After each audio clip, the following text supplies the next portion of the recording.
Dia telah berumur 40 tahun. Tapi masih SMA. Bahkan belajar di kelas yang sama dengan anaknya. Dia awalnya adalah seorang pria muda dari keluarga kaya. Setelah kecelakaan mobil dia berada dalam kondisi vegetatif persisten. 18 tahun kemudian, dia bangun. Mengejutkan seluruh rumah sakit. Pasien bergegas turun dari tempat tidur untuk melihat keajaiban medis ini. Dia melihat ke cermin. Menemukan bahwa wajahnya penuh dengan kerutan. Dia ingat masa lalu. Dia dulunya hot boy di sekolah. Ketika siswi-siswi melihatnya, dia dengan semangat meneriakkan. Berdiri di depan sekolah untuk berbicara. Saya ingin berhenti sekolah. Sekarang dia melihat wajahnya. Lalu mati saja, mengapa hidup untuk apa lagi? Ketika sampai di rumah, dia menemukan bahwa ayahnya telah menjadi papan roh. Dia menangis sambil berkata siapa yang akan memberinya uang saku di masa depan. Seseorang tiba-tiba bergegas datang. Terlihat persis seperti dia masa lalu. Ternyata dia anaknya. Sebelum koma, pacarnya telah hamil. Hingga sekarang, putranya telah berusia 18 tahun. Properti yang ditinggalkan ayahnya hanyalah sebuah villa besar. Bahkan memaksanya untuk lulus ujian masuk universitas. Kalau tidak, villa itu juga akan diambil alih. Dia mengatakan, loh berapa harga rumah yang robek ini? Hendak berbalik pergi. Pengurus rumah mengatakan rumah itu bernilai lebih dari 100 miliar. Dia tercengang. Mulai sekarang, Qiao Lijun memutuskan untuk pergi ke sekolah menengah atas untuk mewarisi kekayaan. Langkah menuju puncak kehidupan. Tanpa diduga, sekolah menugaskannya ke kelas yang sama dengan putranya. Ketika pergi ke kelas, guru mengira ini adalah pemimpin yang datang untuk mengawasi pekerjaan. Halo pemimpin. Kemudian mengundang Qiao Lijun untuk duduk di sudut untuk mengawasi. Ternyata ini tempat duduknya sebelumnya. Sudah 18 tahun. Harus kembali ke sini lagi. Guru meminta Qiao Lijun untuk berdiri dan mengucapkan beberapa kalimat. Dia berdiri dan berkata dia juga seorang siswa. Guru tidak percaya. Dan mengatakan kepemimpinan itu sangat rendah hati. Dan putranya merasa seperti dia akan malu. Saat ini pemimpin yang sebenarnya telah tiba. Sekarang semua orang tahu bahwa Qiao Lijun benar-benar seorang siswa. Baru mulai sekolah dan harus mengikuti ulangan bulanan. Dia mengangkat bajunya hendak menyalin jawaban. Hasil teman sekelasnya melaporkan ini ke guru. Mbak, orang ini menyontek. Hendak menyontek. Guru menyuruhnya untuk mengangkat bajunya. Melihat perutnya hitam tinta. Juga bertanya sudah berapa lama dia belum mandi. Qiao Lijun langsung menjawab sejak 18 tahun yang lalu. Kalian sekelasnya semua membencinya. Qiao Lijun benar-benar ingin menemukan lubang untuk bersembunyi.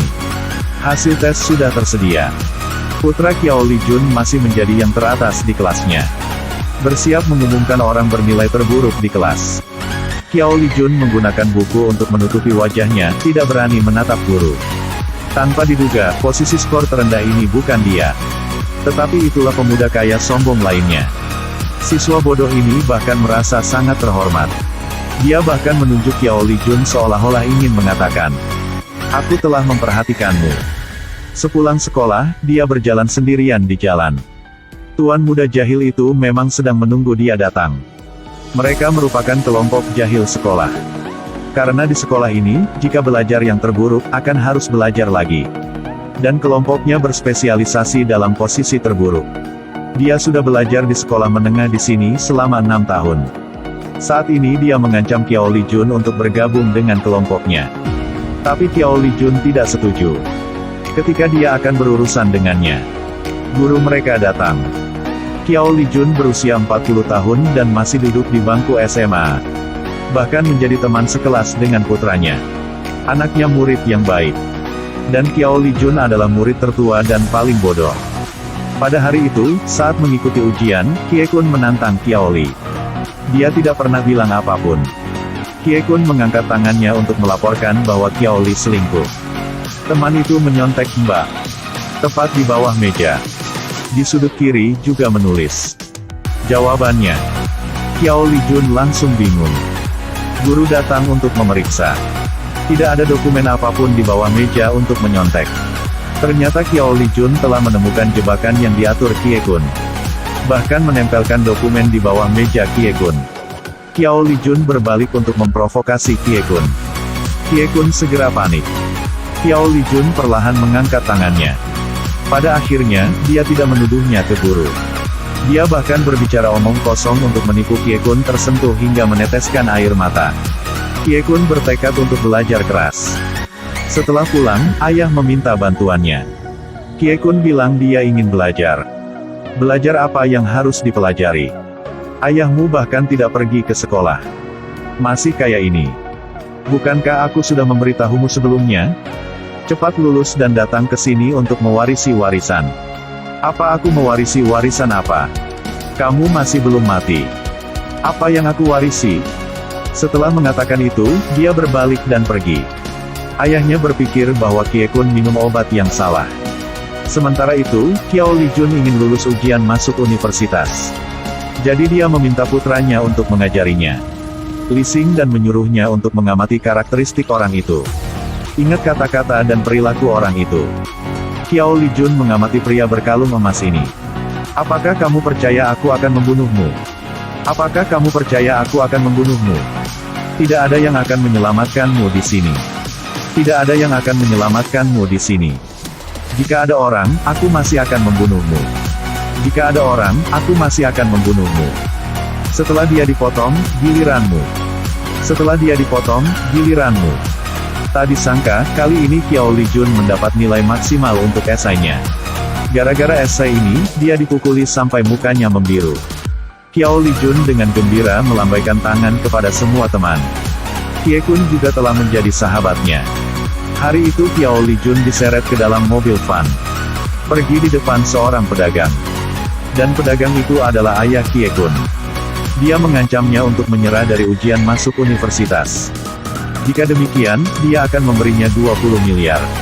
Ternyata orang ini adalah pembeli tanah.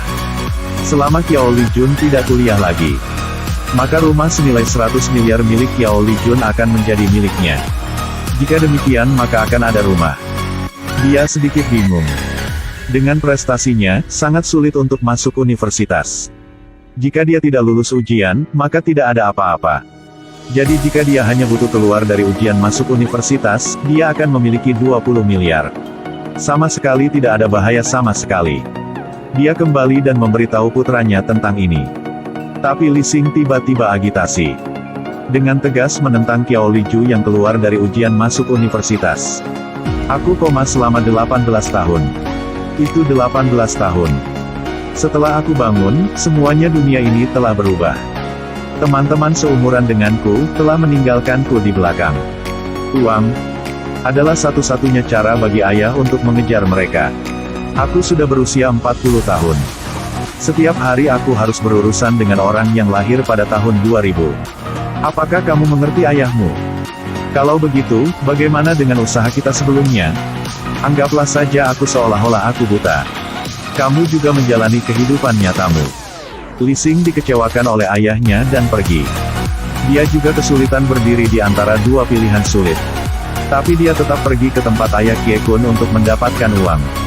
Saat bersiap untuk menandatangani kontrak, dia menerima pesan dari putranya. Mengatakan dia sedang berada di lokasi ujian menunggu ayah datang. Ayah Kie Kun melihat bahwa dia menolak untuk menandatangani. Dia berpikir bahwa Qiao Liju pikir sejumlah kecil uang. Segera naikkan harga. 25 miliar okelah. Saya akan memberi Anda sejumlah besar segera. Saya mempertaruhkan semua uang saya untuk Anda ya. 25 miliar 300 juta.